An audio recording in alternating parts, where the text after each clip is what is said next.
Hello friends, तो चलिए आज से क्लास स्टार्ट करते हैं। आज की क्लास में हम लोग पढ़ेंगे विज्ञान यानी साइंस से रिलेटेड कुछ क्वेश्चन, जिसमें हम लोग बायोलॉजी से रिलेटेड कुछ क्वेश्चंस पढ़ेंगे। तो देखिए, पहला दिया गया है मनुष्य के जीवन काल में कितने दांत 2 बार विकसित होते हैं।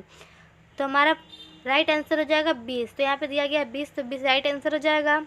अगला दिया गया है मानव शरीर में पाचन का अधिकांश भाग किस अंग में संपन्न होता है। तो मानव शरीर का अधिकांश जो पाचन यानी कि भोजन होता है, उसका पाचन हमारी छोटी आंत में होता है। अगला प्रश्न दिया गया है मनुष्य में पाचन क्रिया कहाँ प्रारंभ होती है। तो मनुष्य की जो पाचन क्रिया होती है वो हमारी मुख से प्रारंभ होती है, क्योंकि हम लोग कुछ भी खाते हैं तो मुख द्वारा ही खाते हैं, इसलिए इसका राइट आंसर हो जाएगा मुख।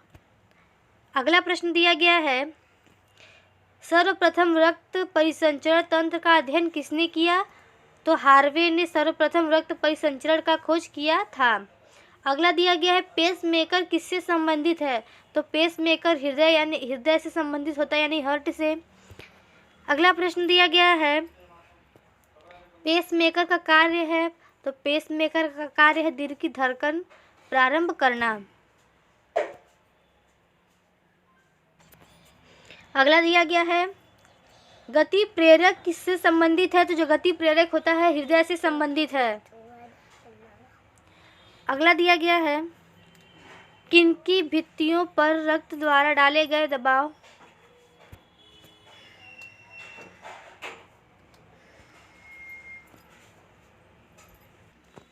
आइए फिर से देख लीजिए, दिया गया है किनकी भित्तियों पर रक्त द्वारा डाले गए दाब को रक्तदाब कहते हैं। तो उसका राइट आंसर हो जाएगा धमनी। अगला दिया गया है सोते समय रक्तदाब में क्या परिवर्तन होता है। तो जब हम लोग सोते हैं तो सोते समय हमारा जो रक्तदाब होता है वह घट जाता है। तो इसका राइट आंसर है घटता है। मानव रुधिर का पीएच मान 7.4 होता है। मानव रक्त प्लाज्मा में प्रायः पानी की प्रतिशत मात्रा में कितनी भिन्नता होती है। तो 80 से -80% भिन्नता होती है। अगला दिया गया है रक्त में पाई जाने वाली धातु है। तो रक्त में लोहा यानी आयरन पाया जाता है हमारे। अगला दिया गया है रक्त का शुद्धिकरण कहाँ होता है। तो किडनी में रक्त का शुद्धिकरण होता है। अधिकतम पोषक तत्व रक्त में कहाँ अवशोषित किए जाते हैं। तो छोटी आंत से अधिकतम पोषक तत्व रक्त में अवशोषित किए जाते हैं। अगला है लार में कौन सा एंजाइम पाया जाता है। तो लार में टाइलिन पाया जाता है। पेट में भोजन को पचने के लिए किसकी खास आवश्यकता होती है। तो भोजन को पचने के लिए एंजाइम की आवश्यकता होती है। किसके लार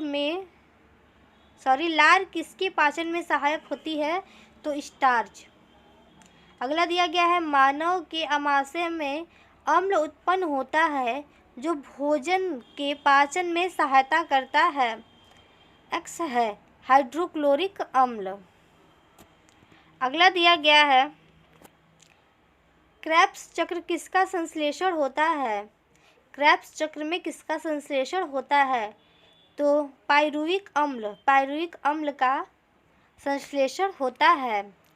अगला दिया गया है मानव शरीर में खून शुद्धिकरण की प्रक्रिया को कहते हैं।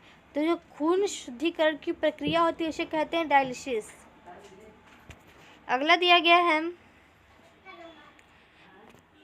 पेप्सिन बदल देता है प्रोटीन को पॉलीपेप्टाइड में। अगला दिया गया है हमारा पाचन क्रिया में प्रोटीन किस पदार्थ में बदल जाते हैं। तो जो पाचन क्रिया होती है उसमें हमारा प्रोटीन एमिनो अम्ल में परिवर्तित हो जाता है। वह कौन सा अंग है जो मानव शरीर में ग्लाइकोजन के रूप में कार्बोहाइड्रेट को जमा करता है। तो यकृत। पित्त किसके द्वारा पैदा किया जाता है। यकृत के द्वारा पैदा किया जाता है। पित्त जमा होता है पित्ताशय में हमारा पित्त जमा होता है। स्वस्थ मनुष्य का रक्तचाप होता है तो 120 mm से 80 mm तक होता है। अगला दिया गया है दौड़ लगाते समय मनुष्य का रक्तचाप बढ़ जाता है।